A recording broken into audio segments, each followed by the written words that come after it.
नमस्कार साथियों, तो welcome back to Exam Vatika Plus. तो ऐसे हम लोग जो है आगे क्वेश्चन बढ़ेंगे। चलिए फिर से एक बार बोलते हैं, welcome back to Exam Vatika Plus YouTube channel. So now we are going to start for further MCQ. ठीक है, चलिए। तो अगला एमसीक्यू है, ओजोन परत किस गैस से बनी होती है। तो ये हम कल भी लिए थे और कल हम लोगों का अंतिम ये क्वेश्चन था। तो इसका सही जवाब हो जाएगा ओजोन।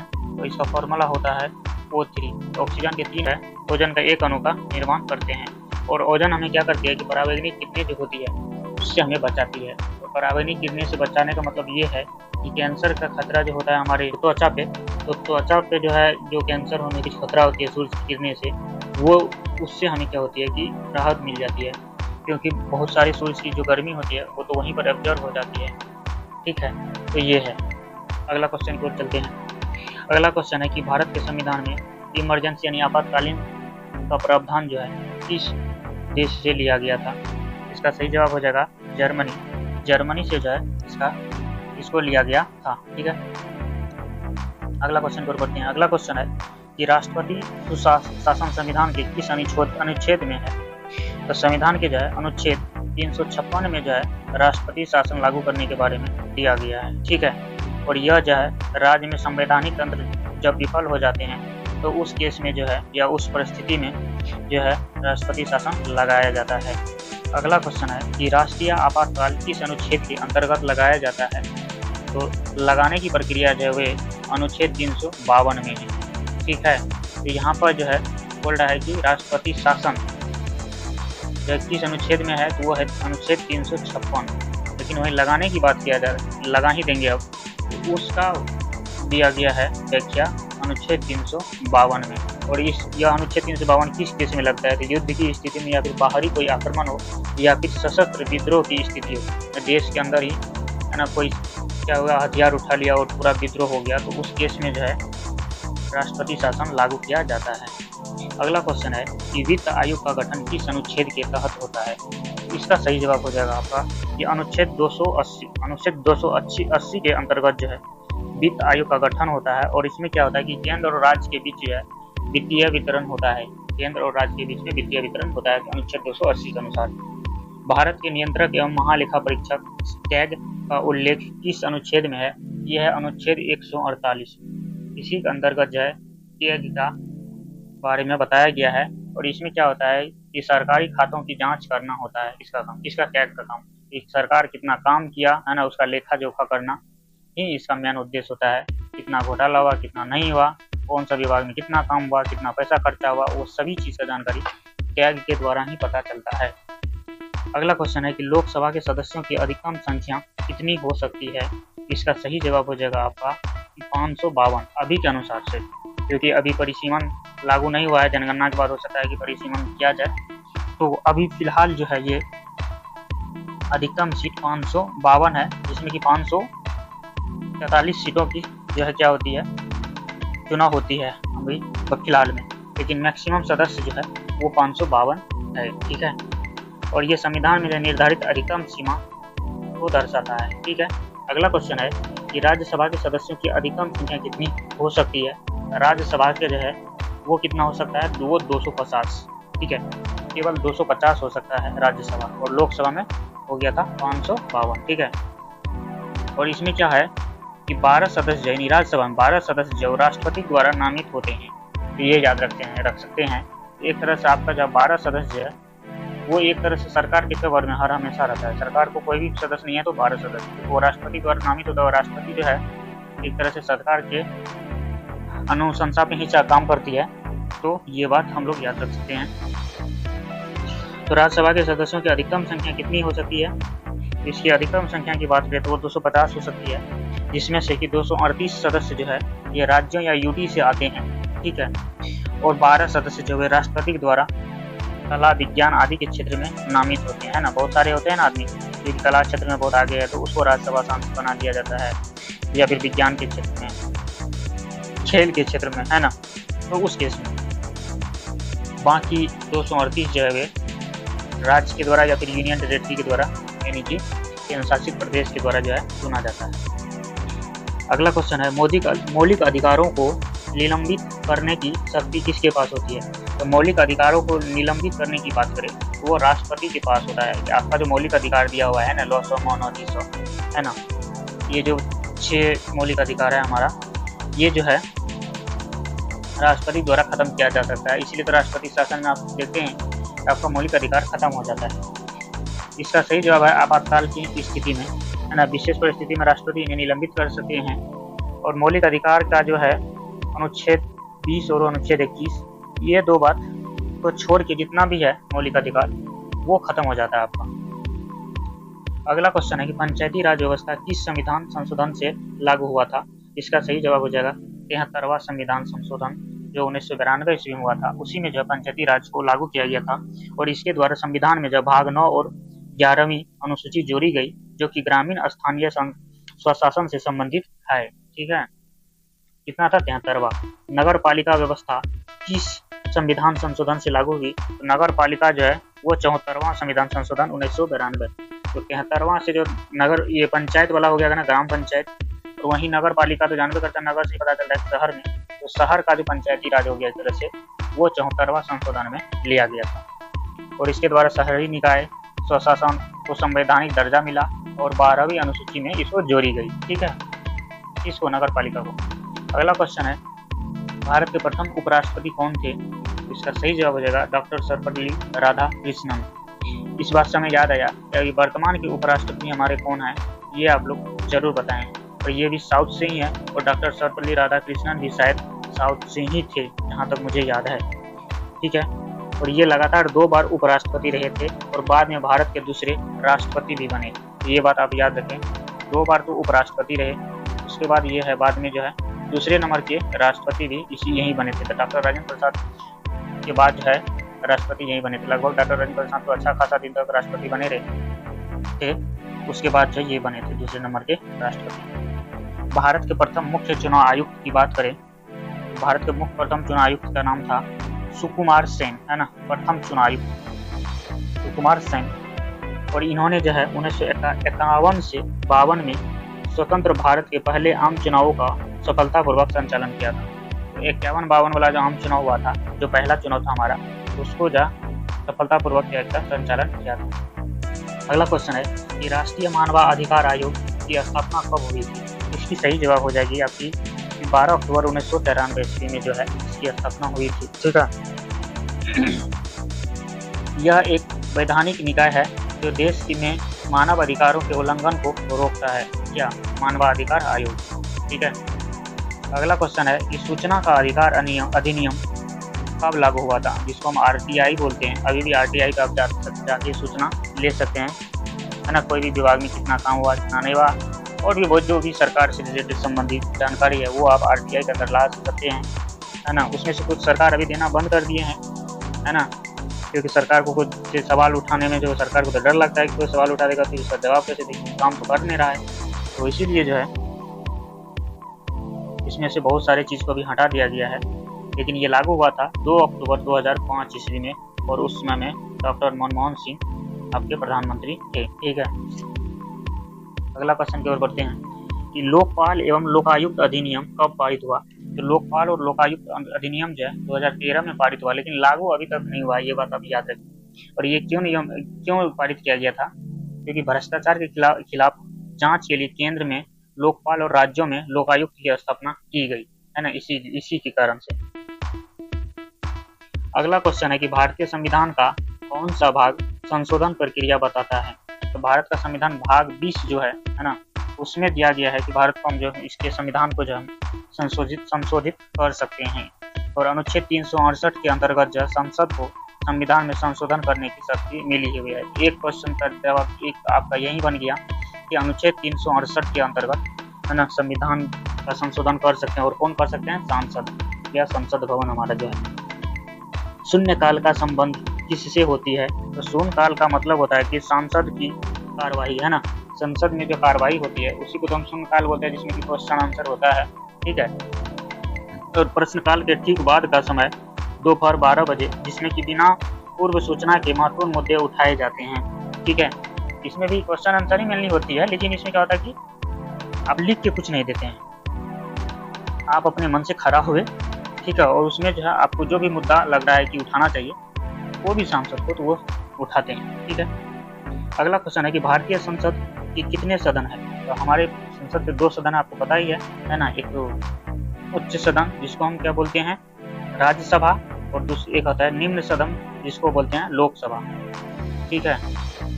लोकसभा में चुन के डायरेक्ट आते हैं जनता के द्वारा, और राज्यसभा में जो है जनता के द्वारा डायरेक्ट नहीं चुना जाता है, जो कि उसके सांसद होते हैं, ठीक है। राष्ट्रपति भी संसद का अभिन्न अंग होता है। ये बात आप हम लोग याद रखेंगे कि राष्ट्रपति क्या होता है कि संसद का ही एक अंग होता है, अलग से कुछ नहीं होता वो, क्योंकि सांसद लोग ही तो उसको भी चुनते हैं। लोकसभा को भंग करने का अधिकार किसके पास है? लोकसभा को भंग करने का अधिकार जो है वो राष्ट्रपति के पास होता है। अगला क्वेश्चन है कि प्रधानमंत्री या फिर मंत्रिपरिषद की सलाह पर राष्ट्रपति कार्यकाल पूरा होने से पहले इसे भंग कर सकते हैं, ठीक है। ये एक्सप्लेनेशन हो गया कि प्रधानमंत्री या फिर मंत्रिपरिषद की सलाह पर क्या कर सकते हैं राष्ट्रपति की कार्यकाल पूरा होने से पहले भी इसको भंग कर सकते हैं। अगला क्वेश्चन है कि राज्यसभा को किस नाम से जाना जाता है? तो राज्यसभा को हम राज्यों की परिषद के नाम से जानते हैं, और यह एक अस्थायी सदन होते हैं, है ना, पहले भी हम लोग बोल चुके हैं, जो भारतीय संघीय ढांचे में राज्यों का प्रतिनिधित्व करता है, ठीक है। अगला क्वेश्चन है, सभी राज्य का एक एक कोटा दिया गया कि इस राज्य से इतना सांसद होंगे, इस राज्य से इतने सांसद होंगे, ठीक है, और उसी के अनुसार से उसका फिर जो उस राज्य के विधायक गण होते हैं मेनली और एमएलसी गण, वो मिल के क्या करते हैं, कुछ सांसद को चुनते हैं, और फिर वो जो है अपना राज्यसभा में जाते हैं। सिंधु घाटी सभ्यता का प्रमुख बंदरगाह कौन था? तो इसका सही जवाब हो जाएगा लोथल। लोथल जो है सिंधु घाटी सभ्यता का एक प्रमुख बंदरगाह था, और लोथल जो है गुजरात में था, और ये भोगवा नदी के किनारे स्थित था, और समुद्री व्यापार का प्रमुख केंद्र था, ठीक है। अगला क्वेश्चन है, सिंधु सभ्यता की खोज किसने की थी? इसका सही जवाब हो जाएगा दयाराम साहनी और राखाल दास बनर्जी। राखाल दास बनर्जी और दयाराम साहनी, ये 2 आदमी थे, ये दोनों मिल के जो उसकी खोज की थी सिंधु घाटी सभ्यता की। और ये कब किया गया था? तो ये 1921 ईस्वी में किया गया था, और ठीक है। और हड़प्पा की खोज जो 1922 ईस्वी में किया गया था, किसके द्वारा? बनर्जी के द्वारा। तो मोहनजोदड़ो की खोज की गई। मतलब कहने का ये है कि पूरा सिंधु घाटी सभ्यता में तो ये 2 आदमी का हाथ है, लेकिन इसमें दयाराम साहनी जो है ये सिंधु घाटी सभ्यता का जो हड़प्पा वाला भाग है या हड़प्पा शहर जो है उसका खोज किया था, और राखाल दास बनर्जी जो है ये 1922 ईस्वी में जो है मोहनजोदड़ो जो शहर हमारा है वो उसका खोज किया था, ठीक है। और ये दोनों बड़े शहर थे, हड़प्पा और मोहनजोदड़ो। सिंधु घाटी का सबसे बड़ा नगर कौन था? तो इसका सबसे बड़ा नगर की बात करें तो वो है मोहनजोदड़ो, और इसे मृतकों का टीला भी कहा जाता है मोहनजोदड़ो को, जो कि वर्तमान में पाकिस्तान के सिंध प्रांत में है। तो पाकिस्तान को जो सिंध वाला भाग है ना, सिंध प्रांत वाला भाग या राज्य उसको बोल सकते हैं, उसमें जो है ये क्या है, मोहनजोदड़ो है। हड़प्पा सभ्यता किस युग से संबंधित है? ये कांस्य युग से संबंधित है। तो हड़प्पा सभ्यता जो है कांस्य युग से संबंधित है, ठीक है। और इस सभ्यता के लोगों ने तांबे और टीन को मिलाकर कांसा नामक धातु का बनाना सीख लिया था, और इसीलिए इसको कांस्य युग बोलते हैं। और कांस्य से किससे मिलकर बनता है? अब देखिए, टीना और तांबा, ये 2 धातु को मिला के कांसा को बनाया जाता है, ठीक है। अगला क्वेश्चन है, ऋग्वेद में किस नदी का सबसे अधिक उल्लेख है? तो ऋग्वेद में जो है सिंधु नदी का सबसे ज्यादा उल्लेख किया गया है, और ऋग्वेद में सिंधु का सर्वाधिक बार उल्लेख है, लेकिन सबसे पवित्र नदी की बात करते हुए सरस्वती नदी को माना गया। ये बात याद रखना, ठीक है। ऋग्वेद में पवित्र नदी का नाम क्या है? सरस्वती नदी, लेकिन सिंधु नदी का सबसे ज्यादा उल्लेख हुआ है, ठीक है। गौतम बुद्ध का जन्म कहाँ हुआ? तो गौतम बुद्ध का जन्म लुम्बिनी में हुआ था, ठीक है, लुम्बिनी में हुआ था, जो कि वर्तमान के कहाँ है? इंडिया है, नेपाल है? क्वेश्चन मार्क आप लोग जरूर बताएंगे कमेंट में। तो 563 ईसा पूर्व में जो है नेपाल के तराई क्षेत्र में स्थित लुम्बिनी नामक ग्राम में इनका जन्म हुआ था, ठीक है। तो कहाँ पर हुआ था? नेपाल के तराई वाला क्षेत्र में, है ना, पहाड़ी वाला नहीं, तराई वाला। जो हमारा तराई मतलब ये जो प्लेन वाला एरिया होता है, जो भूमि वाला एरिया होता है, उसको बोला जाता है। महावीर स्वामी जैन धर्म के कौन से तीर्थंकर थे? महावीर स्वामी जो है वो 24वें और अंतिम तीर्थंकर थे, उसके बाद जो कोई तीर्थंकर नहीं हुए हैं अभी तक। और इन्हें जैन धर्म का वास्तविक संस्थापक भी माना जाता है। और इसका जन्म की बात करें बिहार के वैशाली के कुंडल ग्राम में हुआ था, कुंडल ग्राम में हुआ था, ठीक है। अगला क्वेश्चन है कि मौर्य वंश का संस्थापक कौन था? इसका सही जवाब हो जाएगा चंद्रगुप्त मौर्य। और चाणक्य की सहायता से इन्होंने जो है नंद वंश है ना, जिसका संस्थापक कौन था, महापद्मनंद है ना, और अंतिम शासक धनानंद को हराकर मौर्य साम्राज्य की नींव डाली। ठीक है, नंद वंश के बाद कौन सा साम्राज्य आया था, आप याद रख सकते हैं, मौर्य साम्राज्य। ठीक है, चंद्रगुप्त मौर्य का मौर्य साम्राज्य आया था। और किसको हरा के, धनानंद को। और इस तरह से बोल सकते हैं कि नंद वंश का एक अंतिम शासक ये था। क्या था अंतिम शासक, कौन, धनानंद। अगला क्वेश्चन है कि अर्थशास्त्र की रचना किसने की थी। इसका सही जवाब हो जाएगा कौटिल्य, जिसको हम चाणक्य भी बोलते हैं। और यह ग्रंथ राजनीतिक, लोक प्रशासन और अर्थनीति पर आधारित प्राचीन भारत का सबसे महत्वपूर्ण ग्रंथ है, अर्थशास्त्र। अगला क्वेश्चन है अशोक ने कलिंग युद्ध कब लड़ा। तो अशोक ने कलिंग युद्ध जो है 261 ईसा पूर्व में लड़ा था, 261 ईसा पूर्व में लड़ा था। और इस युद्ध में जब भारी रक्तपात को देखकर अशोक ने जो है युद्ध नीति त्याग दी और शांति का मार्ग अपना लिया। और शांति का मार्ग यानी कि बौद्ध धर्म को अपना लिया। और फिर वो बौद्ध धर्म की प्रचार में लग गया और अपने जो बेटा और बेटी थे उसके, है ना, उसको भी वो जब बौद्ध धर्म के प्रचार के लिए भेज दिया था। ठीक है, अशोक के अभिलेख किस लिपि में है। इसका सही जवाब हो जाएगा ब्राह्मी लिपि में मुख्य रूप से पाया जाता है अशोक का अभिलेख। ठीक है, और इसके अलावा खरोठी, अरमाइक और ग्रीक लिपियों का भी प्रयोग साम्राज्य के अलग अलग हिस्से में हुआ है। ठीक है, अगला क्वेश्चन है कि गुप्त वंश का संस्थापक कौन था। इसका सही जवाब हो जाएगा श्रीगुप्त। और इन्होंने 3री शताब्दी के अंत में जब गुप्त साम्राज्य की नींव रखी थी। और गुप्त काल को भारत का स्वर्ण युग भी कहा जाता है, भारत का स्वर्ण युग गुप्त काल को बोला जाता है। ठीक है, अगला क्वेश्चन है कि समुद्रगुप्त को किस नाम से जाना जाता है। तो इसका सही जवाब हो जाएगा भारत का नेपोलियन। भारत का नेपोलियन के नाम से समुद्रगुप्त को जाना जाता है। विडंबना देखिए कैसे है कि नेपोलियन हाल फिलहाल में बहुत बाद में आया और समुद्रगुप्त जब पहले आया तो होना ये चाहिए था कि नेपोलियन को बोला जाना चाहिए था कि समुद्रगुप्त, है ना। दुनिया का समुद्रगुप्त कौन है, वो नेपोलियन है। और भारत का तो समुद्रगुप्त है ही है ना। तो इस तरह से होना चाहिए तुलना, लेकिन उल्टा हो गया। ये सब अंग्रेजी शिक्षा और क्या बोलते हैं अंग्रेजी इतिहासकार के थोपे जाने के कारण। ठीक है, अगला क्वेश्चन को देखते हैं। नालंदा विश्वविद्यालय किस राज्य में स्थित था या है, बोल सकते हैं तो है बिहार राज्य में। यह प्राचीन भारत में उच्च शिक्षा का प्रमुख केंद्र था, जिसकी स्थापना जब गुप्त शासक कुमारगुप्त प्रथम ने किया था। किसने किया था, कुमारगुप्त प्रथम ने इसका स्थापना किया था। ठीक है, अगला क्वेश्चन है कि हर्षवर्धन की राजधानी कहाँ थी। हर्षवर्धन का राजधानी की बात करें तो वो कन्नौज था। कहाँ पर था, कन्नौज, जो कि वर्तमान का कन्नौज अभी जो है की बात करें तो वो यूपी में पड़ता है। और उन्होंने अपनी राजधानी थानेश्वर से कन्नौज की ओर स्थानांतरित कर ली थी। चीनी यात्री ह्वेनसांग के समय जो है उसके समय में भारत आया था। इसके समय में हर्षवर्धन के समय में ह्वेनसांग आया था। याद ये ट्रिक याद रख सकते हैं कि ह से हर्षवर्धन और ह से ह्वेनसांग। तो इस तरह से जो है याद रख सकते हैं कि ह्वेनसांग या हर्षवर्धन के समय में भारत आया था। अगला क्वेश्चन है कि विक्रमशिला विश्वविद्यालय कौन, विक्रमशिला विश्वविद्यालय की स्थापना किसने की थी। इसका सही जवाब हो जाएगा धर्मपाल ने। और पाल वंश के इस महान शासक ने बिहार के भागलपुर में इस प्रसिद्ध बौद्ध शिक्षा केंद्र की स्थापना की थी। तो विक्रमशिला विश्वविद्यालय कहाँ पर है, भागलपुर में ही है। ठीक है, दिल्ली सल्तनत का पहला शासक कौन था, तो वो है कुतुबुद्दीन ऐबक। तो दिल्ली सल्तनत जब शुरू हुआ इसका पहला शासक की हम बात करें तो वो था कुतुबुद्दीन ऐबक। और इसने जो है 1206 ईस्वी में जब दिल्ली सल्तनत की नींव रखी थी और लाहौर को अपना राजधानी बनाया था। लाहौर जो है, जो कि अभी वर्तमान के पाकिस्तान में है, उसी को जो है कुतुबुद्दीन ऐबक ने क्या बनाया था, अपना राजधानी बनाया था। ठीक है, अगला क्वेश्चन है कि गुलाम वंश का संस्थापक कौन था। तो गुलाम वंश के संस्थापक की बात करें वो कुतुबुद्दीन ऐबक ही था। वह महमूद गोरी का सेनापति और गुलाम था, इसीलिए इसके द्वारा जो स्थापित वंश को गुलाम वंश कहा गया। तो किसका ये था, मोहम्मद गोरी का क्या था, ये सेनापति था और गुलाम भी था, है ना। इसीलिए उसको, और उसने जो एक अलग वंश अपना बनाया, अब अलग राज्य बनाया या साम्राज्य बनाया बोल सकते हैं, जिसको गुलाम वंश कहा गया। अलाउद्दीन खिलजी की बाजार नीति प्रसिद्ध क्यों है, क्योंकि इसमें मूल्य के नियंत्रण के लिए यह एक अच्छा सा क्या था, सख्त कानून था। ठीक है, इसलिए जो है बाजार का मूल्य नियंत्रण के लिए जाना जाता है। तुगलक वंश का संस्थापक कौन था। तो तुगलक वंश का संस्थापक की बात था गयासुद्दीन तुगलक।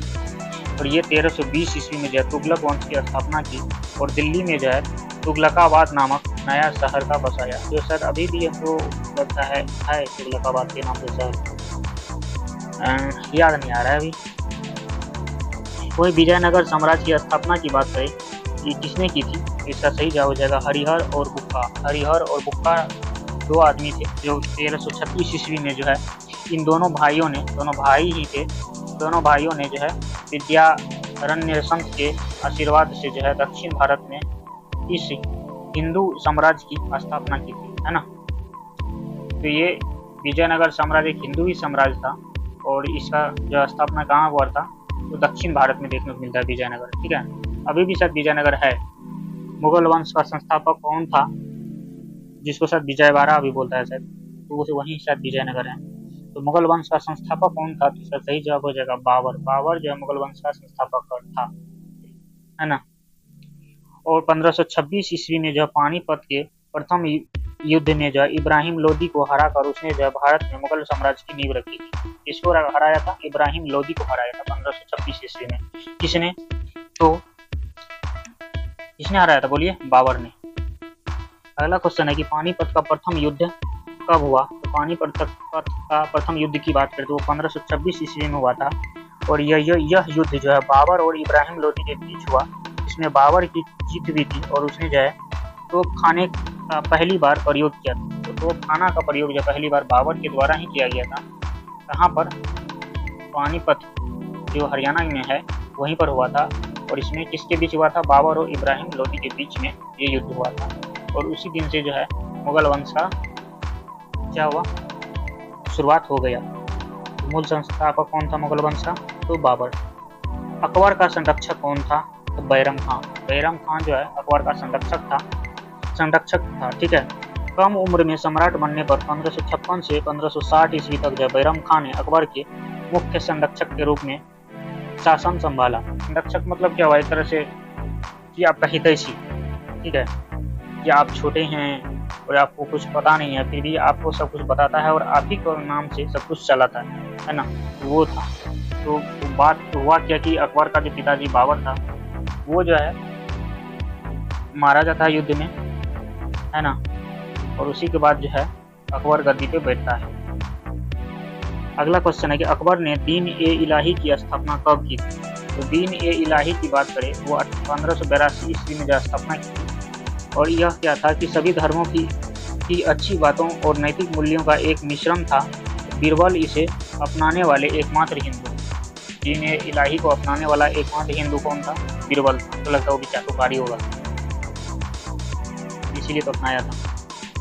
ताजमहल का निर्माण किसने कराया था, कहने की बात ही नहीं है, शाहजहां जी ने, हैं चलिए माफ कीजिए, शाहजहां ने किया था, जी लगाना तो गलत बात है। आगरा में यमुना नदी के तट पर अपनी पत्नी मुमताज महल की याद में इस भव्य और विश्व प्रसिद्ध मकबरे का निर्माण करवाया। तो ताजमहल क्या है, मकबरा ही है ना, कुछ है नहीं। मकबरा है उर्दू में बोले तो, और हिंदी में बोले तो शमशान घाट है। क्या है, शमशान घाट, और कुछ भी नहीं है, शमशान घाट ही है, ठीक है, जिसको देखने हम लोग जाते हैं। चलिए छोड़िए। औरंगजेब की मृत्यु कब हुई थी, सही जवाब हो जाएगा आपका कि औरंगजेब की मृत्यु जो है 1707 ईस्वी में हुई थी और अहमदनगर में उसकी मृत्यु हो गई और उसकी मृत्यु के साथ ही विशाल और शक्तिशाली मुगल साम्राज्य का पतन होना शुरू हो गया। तो एक तरह से जानिए कि औरंगजेब का जो था मुगल साम्राज्य जो है अच्छा खासा फल फूल रहा था। उसके मृत्यु जैसे ही हुआ फिर जो है पतन होना शुरू हो गया मुगल साम्राज्य का। फिर कभी मतलब उठा नहीं, धीरे धीरे गिरता ही गया और लास्ट में तो अंतिम शासक बहादुर शाह जफर तो नाम का ही था, बस शासक के नाम पे ही अंतिम शासक, बस बाकी तो वो कुछ करता था नहीं, उसको तो अंग्रेज दबोच ही लिया था। तो प्लासी का युद्ध कब हुआ था, ये हुआ था 23 जून 1757 में। 23 जून 1757 में जो प्लासी का युद्ध हुआ, ठीक है। इसमें क्या हुआ था कि रॉबर्ट क्लाइव के नेतृत्व में जो है ईस्ट इंडिया कंपनी ने बंगाल के नवाब सिराजुद्दौला को जो है मीर जाफर की गद्दारी से जो गद्दी से हटाया था। ये गद्दारी क्यों दे दिया हमको समझ में आ रहा है। कि रॉबर्ट क्लाइव जो है अंग्रेज की तरफ से लड़ता था, या फिर ईस्ट इंडिया कंपनी बोल सकते हैं उसके तरफ से, और बंगाल का नवाब सिराजुद्दौला था, उसको जो है मीर जाफर की गद्दी से हटाया था किस प्लासी के युद्ध में। ठीक है, ये 1757 ईस्वी में हुआ था, और यहाँ पर गद्दारी अच्छा खासा से हुआ था। ठीक है, वही बक्सर का युद्ध की बात करें तो बक्सर का युद्ध 1764 ईस्वी में हुआ था। क्या हुआ था 1764 ईस्वी में? हेक्टर मुनरो के नेतृत्व में जहाँ अंग्रेजों ने मीर कासिम, सिराजुद्दौला और शाह आलम द्वितीय को संयुक्त सेना को जो बुरी तरह से हराया था। तो हुआ क्या कि ये जो हुआ था बात, ये रॉबर्ट क्लाइव जो है 1757 की बात करें, इसमें जब सिराजुद्दौला को जो मीर जाफर की गद्दी से हटा दिया गया था, उस समय जो स्थिति क्या हुआ, ये सभी मिला है ना, सिराजुद्दौला, बहादुर शाह आलम द्वितीय और मीर कासिम, ये तीनों मिलके क्या किया, एक जुट बनाया। ठीक है, एक गुट बनाया कि हम तीनों मिल के क्या करें कि अंग्रेज को हराएं, क्योंकि ये बाहर से आगे हमें परेशान कर रहा है भाई, है ना। अंग्रेज मतलब उस समय ईस्ट इंडिया कंपनी। ठीक है, तो उस समय ईस्ट इंडिया कंपनी का जो है नेतृत्व जो है कौन था, हेक्टर मुनरो था, उसी के द्वारा जो है ये अंग्रेज की तरफ से लड़ा था। ये तीनों जो था इधर मीर कासिम, सिराजुद्दौला और शाह आलम द्वितीय, ये तीनों मिलके जो है इधर से लड़ रहा था, भारत एक तरह से भारत की ओर से बोल सकते हैं उस समय, है ना। तो सभी मिलके लड़ा, लेकिन क्या हुआ कि अंग्रेजों के पास तो अच्छे तकनीकी का हथियार था, सब कुछ था, तो अंग्रेज इसको जो पूरी तरह से हरा दिया। और उसके बाद एक तरह से समझिए कि एक छत्र राज जो है लगभग अंग्रेज का भारत में हो गया था। अस्थाई बंदोबस्त किसने लागू किया था? इसका सही जवाब हो जाएगा लॉर्ड कॉर्नवालिस जो था उसी ने अस्थाई बंदोबस्त को लागू किया था।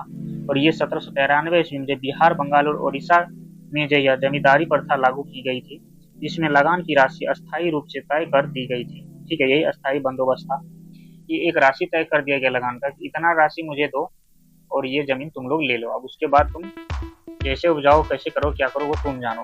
अब होता क्या था कि बहुत सारे जमींदार लोग क्या करते थे, तो अपना जमीन लिया, अंग्रेज से ठेका ले लिया कि चलो 2000 रुपया तुमको दे देंगे, ये सिर्फ पूरा जमीन दे दो। और फिर वो जमींदार क्या करता था कि छोटे छोटे जो मजदूर लोग थे उसको काम कराते था, खटवाते था, बस अपना मौज से रहता था, अंग्रेज भी मौज से रहता था। चलिए आज यहीं तक रखते हैं, है ना, ज़्यादा लंबा वीडियो हो जाएगा, आगे की ओर हम लोग बढ़ेंगे कल, तब तक ले जय हिंद।